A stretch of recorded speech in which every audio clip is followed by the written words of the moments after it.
Евелин Вамбуи и други научници вршат испитувања во оваа лабораторија во Меѓународниот центар за физиологија и екологија на инсекти во Најроби. Таа вели дека проучуваат еден вид црв кој може да јаде и разградува пластика. This insect is going to be Овој инсект ќе биде од помош затоа што како што откривме, прво може да ја консумира пластиката, особено стиропорот, и второ има група бактерии кои помагаат во процесот на деградација на пластиката.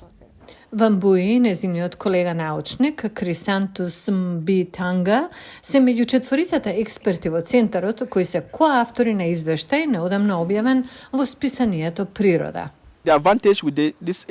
Предноста со овој инсект е тоа што е роден во Кенија и во Африка воопшто, во споредба со другите црви кои се опишани во други делови на светот како жолтиот црв. Ова не тера да имаме домашно решение и инсект кој се прилагодил на нашата климатска средина и можел да преживее и да напредува во околината. Програмата за животна средина на Обединетите нации вели дека загадувањето со пластика е еден од најголемите еколошки предизвици со кои се соочува светот. Годишно се произведуваат повеќе од 400 милиони тони пластика, но помалку од 10% се рециклира.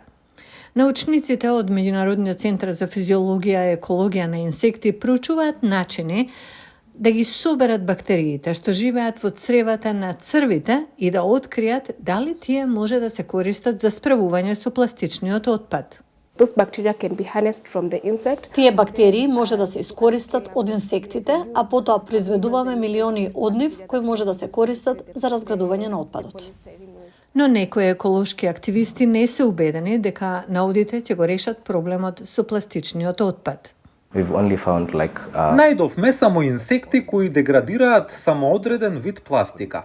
Полистерин, полиетилен терефталат и имаме многу форми на пластика. Значи, што е со другите форми на пластика?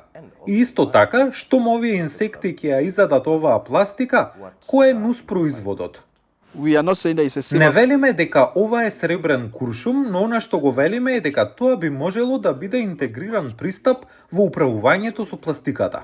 Ако може да ја намали деградацијата на пластиката за 30 до 50%, тоа ќе биде многу огромно влијание во однос на управувањето со отпадот на континентот.